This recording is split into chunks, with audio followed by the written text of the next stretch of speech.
गुजरात के राज्यपाल आचार्य देवव्रत जी, यहां लोकप्रिय मुख्यमंत्री श्रीमान भूपेंद्र भाई पटेल, गुजरात भारतीय जनता पार्टी के अध्यक्ष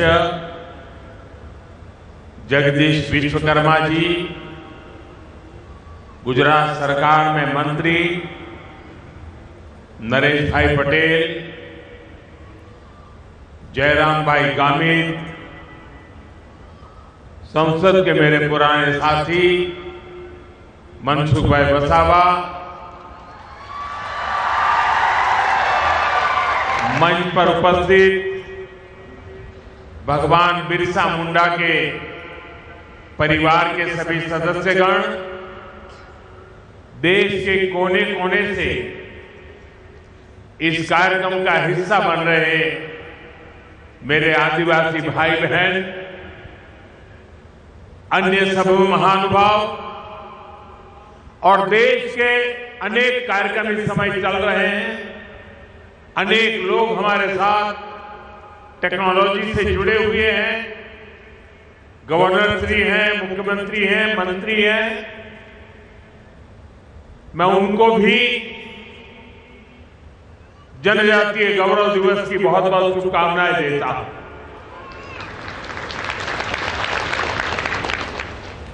हम तो मारे तुम्हारी पास आओ એટલે ગુજરાતી બોલવાનું હોય,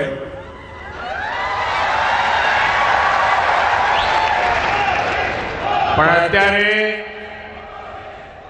સમગ્ર દેશના લોકો આપણા કાર્યક્રમમાં જોડાયેલા છે, એટલે તમારા બધાના આશીર્વાદ અને અનુમતિથી હવે મારે વાત હિન્દીમાં જ કરવી પડશે। मां नर्मदा की ये पावन धरती आज एक और ऐतिहासिक आयोजन की साक्षी बन रही है। अभी 31 अक्टूबर को हमने यहां सरदार पटेल की 150वीं जयंती मनाई। हमारी एकता और विविधता को सेलिब्रेट करने के लिए भारत पर्व शुरू हुआ और आज भगवान बिरसा मुंडा की 150वीं जयंती के इस भव्य आयोजन के साथ हम भारत पर्व की पूर्णता के साक्षी बन रहे हैं। मैं इस पावन अवसर पर भगवान बिरसा मुंडा को प्रणाम करता हूं। आजादी के आंदोलन में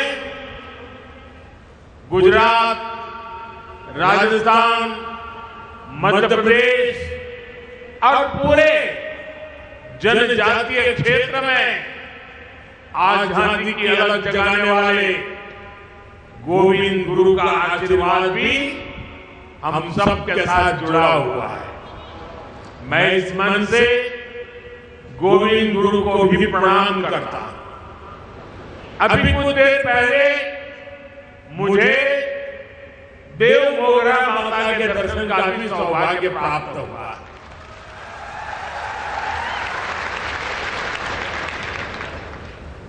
मैं मां के चरणों में भी फिर से नमन करता हूं। बहुत कम लोगों को पता होगा,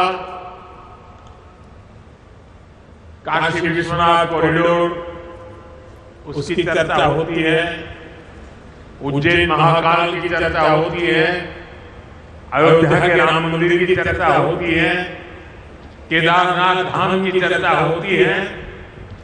पिछले एक दशक में ऐसे कई हमारे धार्मिक ऐतिहासिक स्थानों का विकास हुआ है, लेकिन बहुत कम लोगों को पता होगा।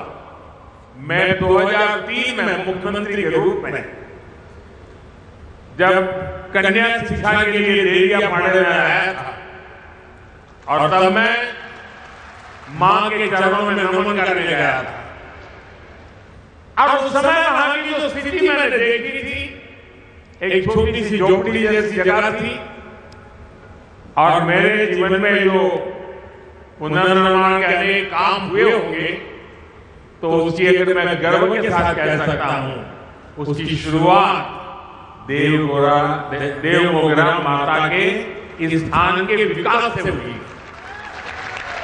और आज जब मैं गया तो मुझे बहुत अच्छा लगा कि लाखों की तादाद में हम लोग वहां आते हैं। मां के प्रति अपार श्रद्धा, खासकर हमारे जनजातीय बंधुओं में।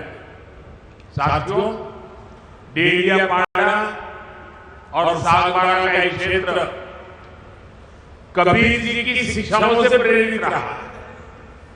और मैं तो बनारस का सांसद हूं, और बनारस यानी संत कबीर की धरती, इसलिए संत कबीर का मेरे जीवन में एक अलग स्थान स्वाभाविक है। मैं इस मंच से उन्हें भी प्रणाम करता हूं। साथियों, आज यहां देश के विकास और जनजातीय कल्याण से जुड़े कई प्रोजेक्ट का लोकार्पण और शिलान्यास हुआ। पीएम जनमन और अन्य योजनाओं के तहत यहां 1 लाख परिवारों को पक्के घर दिए गए हैं। बड़ी संख्या में एकलव्य मॉडल स्कूलों और आश्रम स्कूलों का लोकार्पण एवं शिलान्यास किया गया। बिरसा मुंडा ट्राइबल यूनिवर्सिटी में श्री गोविंद गुरु चैन की स्थापना भी हुई है। स्वास्थ्य, सड़क और यातायात से जुड़े कई और प्रोजेक्ट भी शुरू हुए हैं। मैं सभी विकास कार्यों के लिए, सेवा कार्यों के लिए, कल्याण योजनाओं के लिए आप सभी को, विशेष करके गुजरात के और देश के मेरे जनजातीय परिवारों को बहुत बहुत बधाई देता हूं। साथियों, 2021 में हमने भगवान बिरसा मुंडा की जयंती को जनजातीय गौरव दिवस के रूप में मनाने की शुरुआत की थी। जनजातीय गौरव हजारों वर्षों से हमारे भारत की चेतना का अभिन्न हिस्सा रहा है। जब जब देश के सम्मान, स्वाभिमान और स्वराज की बात आई, तो हमारा आदिवासी समाज सबसे आगे खड़ा हुआ।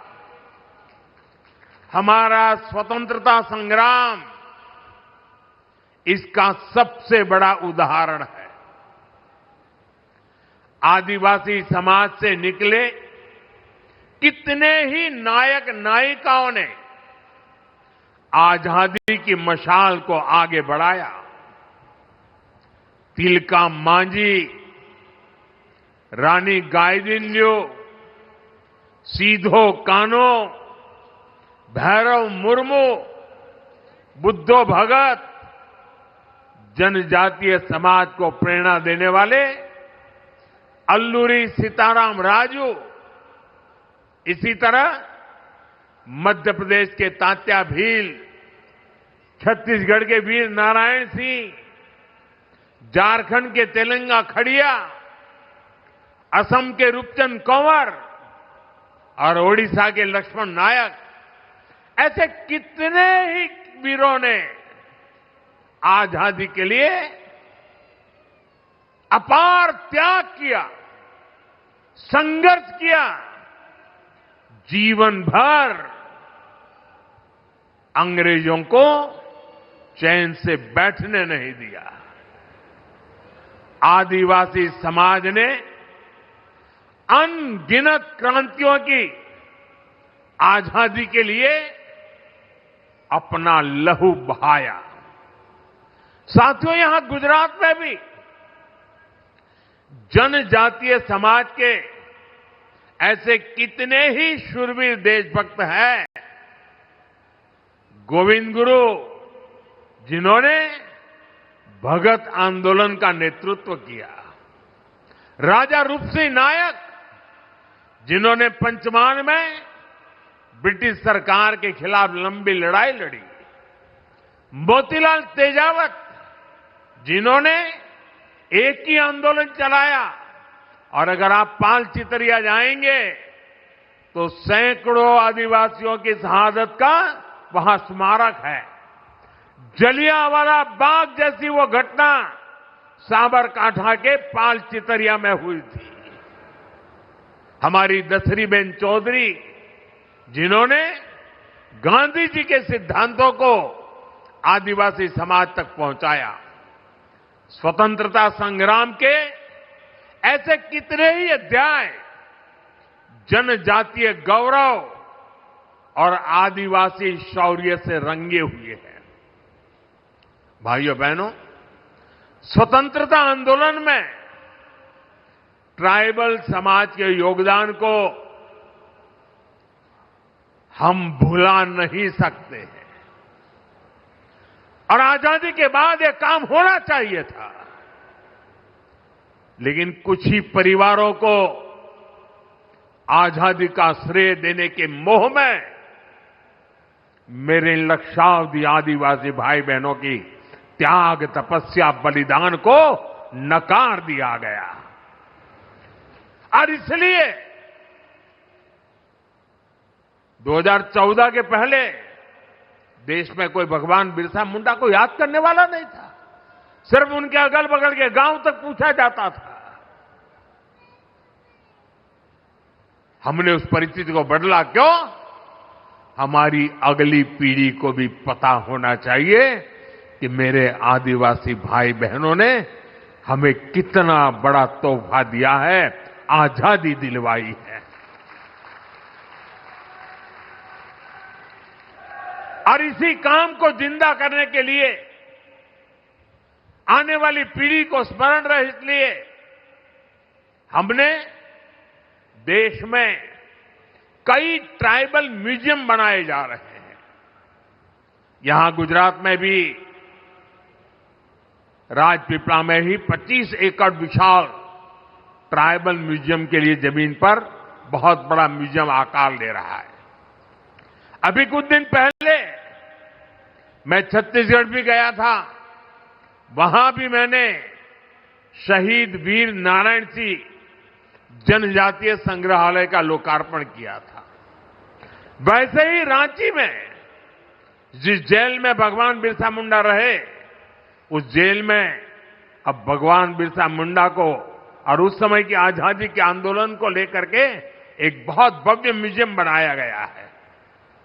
साथियों, आज श्री गोविंद गुरु उनके नाम से एक चेयर जनजातीय भाषा संवर्धन केंद्र के रूप में उसकी स्थापना की गई है।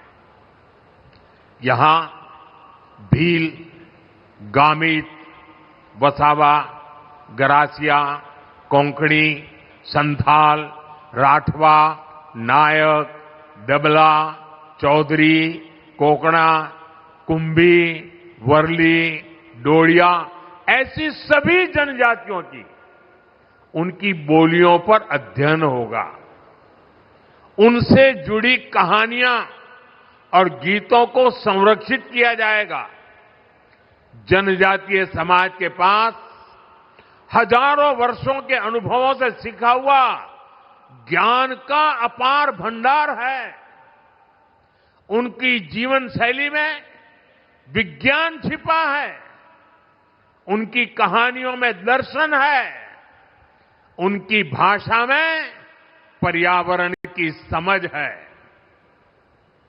श्री गोविंद गुरु चेयर इस समृद्ध परंपरा से नई पीढ़ी को जोड़ने का काम करेगी।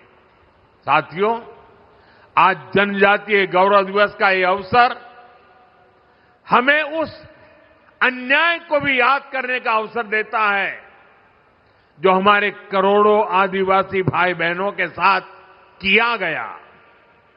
देश में 6 दशक तक राज करने वाली कांग्रेस ने आदिवासियों को उनके हाल पर छोड़ दिया था। आदिवासी इलाकों में कुपोषण की समस्या थी, स्वास्थ्य सुरक्षा की समस्या थी, शिक्षा का अभाव था, कनेक्टिविटी का तो नामो निशान नहीं था। ये अभाव ही एक प्रकार से आदिवासी क्षेत्रों की पहचान बन गई थी और कांग्रेस सरकारें हाथ पर हाथ धरकर बैठी रही। लेकिन साथियों, आदिवासी कल्याण भाजपा की सर्वोच्च प्राथमिकता रही है। हम हमेशा इस संकल्प को लेकर चले कि हम आदिवासियों के साथ हो रहे अन्याय को समाप्त करेंगे, उन तक विकास का लाभ पहुंचाएंगे। देश को आजाद तो 1947 में हो गया था। आदिवासी समाज तो भगवान राम के साथ भी जुड़ा हुआ है, इतना पुराना है। लेकिन 6-6 दशक तक राज करने वालों को पता ही नहीं था कि इतना बड़ा आदिवासी समाज के विकास के लिए कुछ करने की जरूरत है। साथियों, जब पहली बार अटल बिहारी वाजपेयी प्रधानमंत्री बने, भाजपा की सरकार बनी, तब देश में पहली बार जनजातीय समाज के लिए एक अलग मंत्रालय का गठन किया था। उसके पहले नहीं किया गया। लेकिन अटल जी की सरकार के बाद 10 साल जो कांग्रेस को फिर से काम करने का मौका मिला, तो उन्होंने इस मंत्रालय की उपेक्षा की, पूरी तरह भुला दिया गया। आप कल्पना कर सकते हैं, 2013 में कांग्रेस ने जनजातीय कल्याण के लिए कुछ हजार रुपये की योजना बनाई। कुछ हजार रुपये, एक जिले में 1000 रुपये से काम नहीं होता है। हमारी सरकार आने के बाद हमने बहुत बड़ी वृद्धि की, उसके हितों की चिंता की, हमने मंत्रालय के बजट को बढ़ाया और आज जनजातीय मंत्रालय का बजट अनेक गुना बढ़ा करके हमने आज जनजातीय क्षेत्रों के विकास का बीड़ा उठाया है। शिक्षा हो, स्वास्थ्य हो, कनेक्टिविटी हो, हर क्षेत्र में हम आगे बढ़ने का प्रयास कर रहे हैं। साथियों, एक समय यहां गुजरात में भी आदिवासी इलाकों में स्थिति बहुत अच्छी नहीं थी। हालात ये थी कि अंबाजी से उमरगांव तक पूरे आदिवासी पट्टे में एक भी साइंस स्ट्रीम की स्कूल तक नहीं थी। साइंस स्कूल नहीं थी।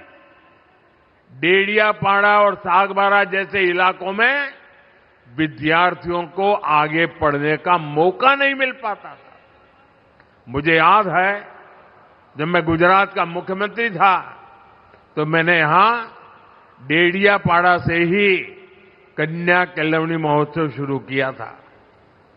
तब बहुत सारे बच्चे मुझसे मिलते थे और वो बच्चे बहुत सपने देखते थे, बहुत कुछ बनना चाहते थे। किसी को डॉक्टर बनने का मन था, कोई इंजीनियर बनना चाहता था, कोई साइंटिस्ट बनना चाहता था।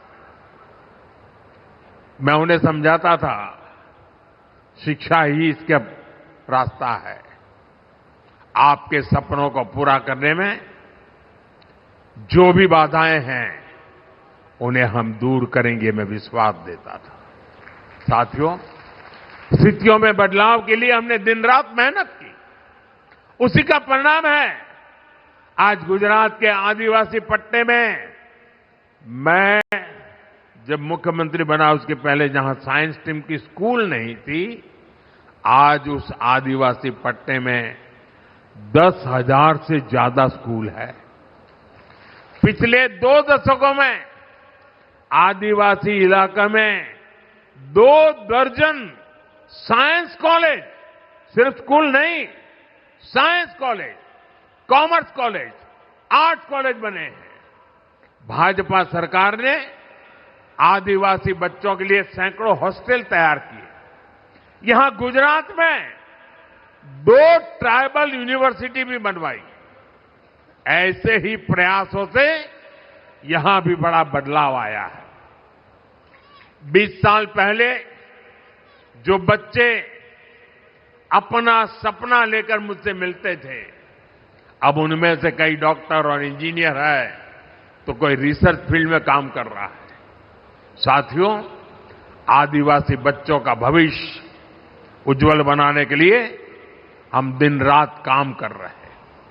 बीते 5-6 वर्षों में ही केंद्र सरकार ने देश में एकलव्य मॉडल आदिवासी स्कूलों के लिए 18,000 करोड़ रुपए से ज्यादा खर्च किए हैं। छात्राओं के लिए स्कूल में जरूरी सुविधाएं उपलब्ध कराई गई। इसका नतीजा यह है कि इन स्कूलों में एडमिशन लेने वाले ट्राइबल बच्चों की संख्या में 60% की वृद्धि हुई है। साथियों, आदिवासी युवाओं को जब अवसर मिलते हैं तो वो हर क्षेत्र में बुलंदी को छूने की ताकत रखते हैं। उनकी हिम्मत, उनकी मेहनत और उनकी काबिलियत, ये उन्हें परंपरा से मिले हुए, विरासत में मिले होते हैं। आज खेल जगत का उदाहरण सबके सामने है। दुनिया में तिरंगे की शान बढ़ाने में आदिवासी बेटे बेटियों ने बहुत बड़ा योगदान दिया है। अभी तक हम सब मैरी कॉम, थोनाकल गोपी, दुती चंद और बाईचुंग भूटिया जैसे खिलाड़ियों के नाम जानते थे। अब हर बड़ी प्रतियोगिता में ट्राइबल इलाकों से ऐसे ही नए नए खिलाड़ी निकल रहे हैं। अभी भारत की क्रिकेट टीम ने विमेन वर्ल्ड कप जीतकर इतिहास रचा है। उसमें भी हमारी एक जनजातीय समाज की बेटी ने अहम भूमिका निभाई है। हमारी सरकार आदिवासी इलाकों में नई प्रतिभाओं को तलाशने और उन्हें आगे बढ़ाने के लिए लगातार काम कर रही है। जनजातीय क्षेत्रों में स्पोर्ट्स फैसिलिटीज को भी बढ़ाया जा रहा है। साथियों, हमारी सरकार वंचित को वरीयता के विजन पर काम करती है। इसका बहुत बड़ा उदाहरण ये हमारा नर्मदा जिला भी है। पहले तो ये अलग नहीं था, वो भरूच जिले का हिस्सा था, कुछ सूरत जिले का हिस्सा था, और ये सारा इलाका कभी पिछड़ा माना जाता था। हमने इसे वरीयता दी, हमने इस जिले को आकांक्षी जिला बनाया और आज ये विकास के कई पैरामीटर्स में बहुत आगे आ गया है। इसका बहुत बड़ा लाभ यहां के आदिवासी समुदाय को मिला है। आपने देखा है, केंद्र सरकार की कई योजनाओं को हम आदिवासी बहुल राज्यों और वंचित वर्गों के बीच जाकर ही लॉन्च करते हैं। आपको याद होगा 2018 में मुफ्त इलाज के लिए आयुष्मान भारत योजना लॉन्च हुई थी। ये योजना हमने झारखंड के आदिवासी इलाके में रांची में जाकर के शुरू हुई थी और आज देश के करोड़ों आदिवासी भाई बहनों को इसके तहत 5 लाख तक मुफ्त इलाज की सुविधा मिल रही है। सरकार ने आयुष्मान आरोग्य मंदिर की शुरुआत भी आदिवासी बहुल छत्तीसगढ़ से की थी। इसका भी बहुत बड़ा लाभ जनजातीय वर्ग को मिल रहा है। साथियों, आदिवासियों में भी जो सबसे पिछड़े आदिवासी हैं, हमारी सरकार उन्हें विशेष प्राथमिकता दे रही है।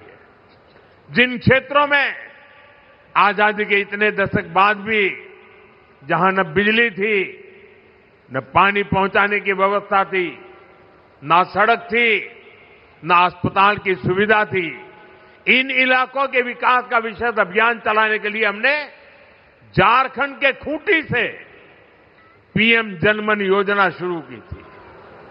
भगवान बिरसा मुंडा के गांव में गया था उस मिट्टी को माथे पर चढ़ा करके मैंने आदिवासियों के कल्याण के संकल्प लेकर के निकला हुआ इंसान हूं। और देश का मैं पहला प्रधानमंत्री था जो भगवान बिरसा मुंडा के घर गया था। और आज भी भगवान बिरसा मुंडा के परिवारजनों के साथ मेरा उतना ही गहरा नाता रहा है। पीएम जनधन योजना पर 24,000 करोड़ रुपए खर्च किए जा रहे हैं।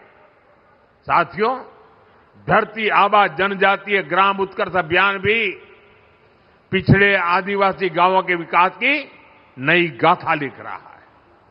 देश भर में अब तक 60,000 से अधिक गांव इस अभियान से जुड़ चुके हैं।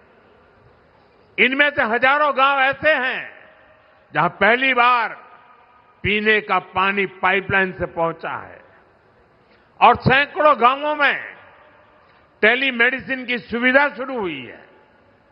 इस अभियान के तहत ग्राम सभाओं को विकास की धुरी बनाया गया है। गांवों में स्वास्थ्य, शिक्षा, पोषण, कृषि और आजीविका पर सामुदायिक योजनाएं तैयार हो रही है।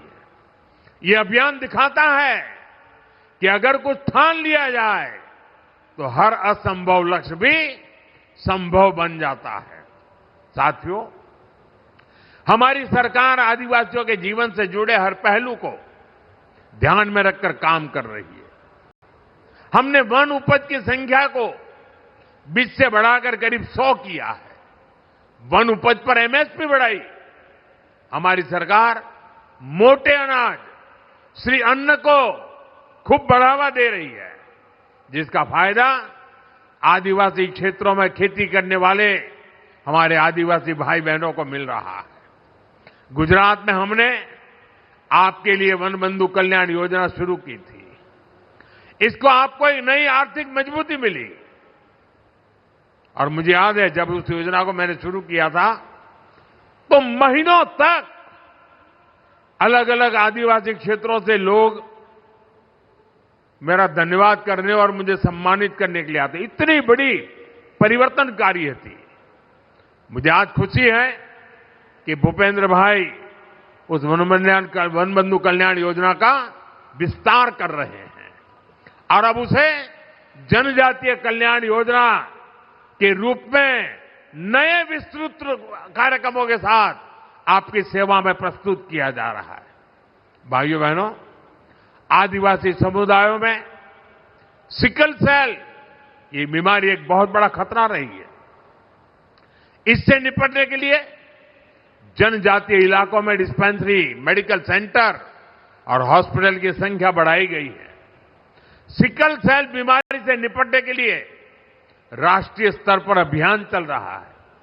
इसके तहत देश में 6 करोड़ आदिवासी भाई बहनों की स्क्रीनिंग हो चुकी है। साथियों, नई राष्ट्रीय शिक्षा नीति के तहत स्थानीय भाषा में पढ़ाई की सुविधा भी दी जा रही है। आदिवासी समाज के जो बच्चे केवल भाषा के कारण पिछड़ जाते थे, वो अब स्थानीय भाषा में पढ़ाई करके खुद भी आगे बढ़ रहे हैं और देश की तरक्की में अपना ज्यादा से ज्यादा योगदान दे रहे हैं। साथियों, हमारे गुजरात के आदिवासी समाज के पास कला की भी अद्भुत पूंजी है। उनकी पेंटिंग्स, उनकी चित्रकलाएं अपने आप में खास है। एक बेटी वहां चित्र लेकर के बैठी है, वो देने के लिए लाई लगती है। ये हमारे एसपी जी के लोग जरा ले लो इस बेटी के पास से। यहां से मुझे लगता है कुछ वर्ली पेंटिंग भी दिखता है उसमें। धन्यवाद बेटा, आपका अगर उसमें अता पता होगा तो मैं चिट्ठी लिखूंगा आपको।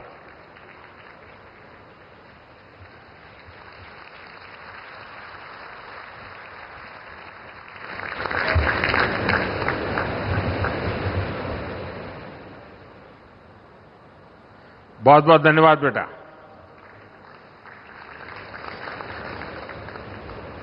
कला, चित्र ये यहां सहज है। हमारे परेश भाई राठवा जैसे चित्रकार जो इन विधाओं को आगे बढ़ा रहे हैं और मुझे संतोष है कि हमारी सरकार ने परेश भाई राठवा को पद्म पुरस्कार से सम्मानित किया है।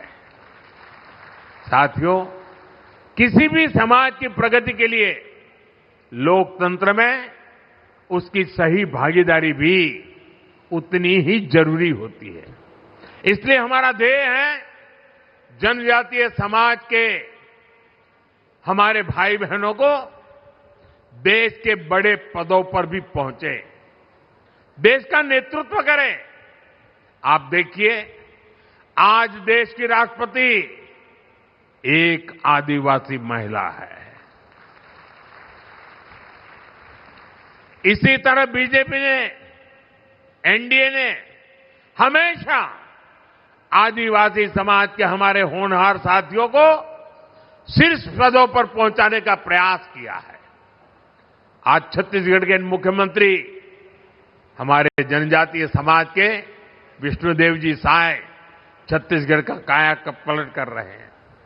उड़ीसा में श्री मोहन चरण मांझी भगवान जगन्नाथ जी के आशीर्वाद से जनजातीय समुदाय के हमारे मांझी जी उड़ीसा का विकास कर रहे हैं।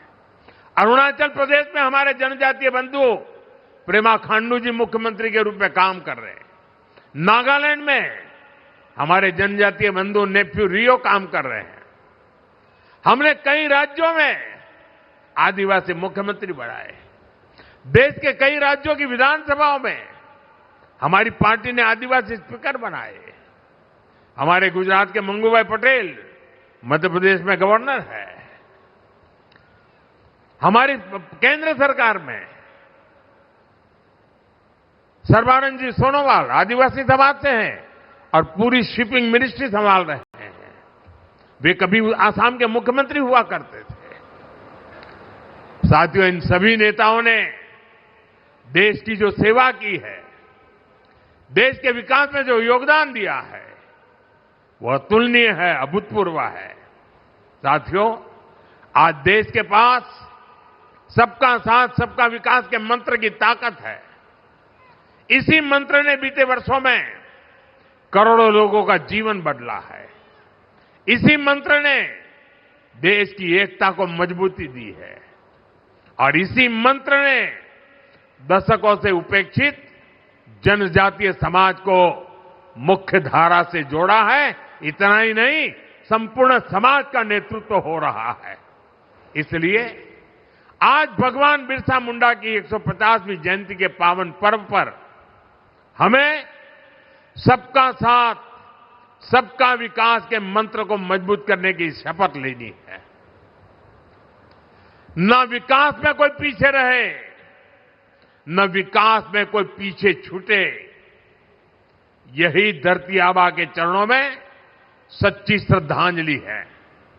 मुझे विश्वास है हम सब एक साथ मिलकर आगे बढ़ेंगे और विकसित भारत के सपने को पूरा करेंगे।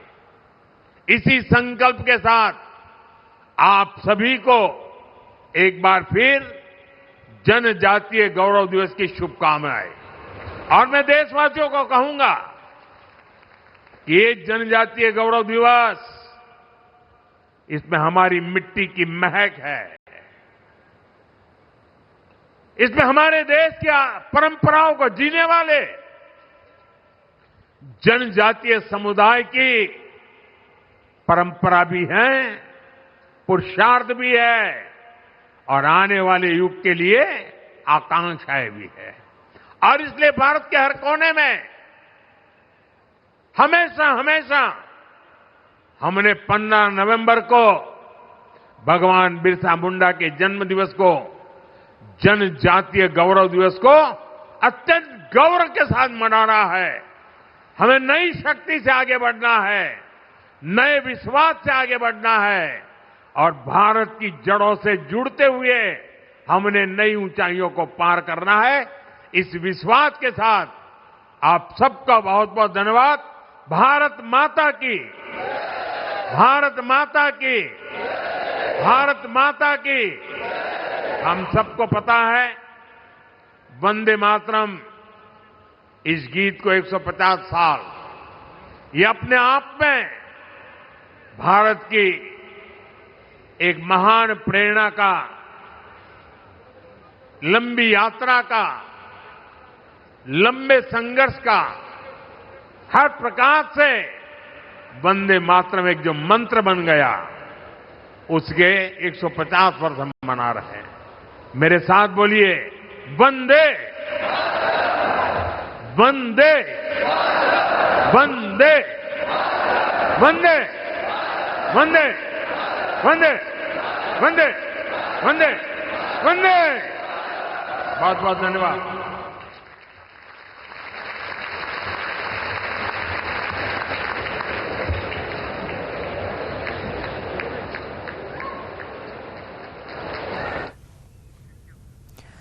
તો પીએમ મોદી વતનના પ્રવાસે છે ત્યારે તેમના દ્વારા સંબોધન કરવામાં આવ્યું છે અને સાથે લોકો સાથે પણ વાતચીત કરવામાં આવી છે। તો તેમના દ્વારા ઘણી એવી મોટી વાતો પણ આજે કરવામાં આવી। આજે દેશના રાષ્ટ્રપતિ આદિવાસી છે, આ ઉપરાંત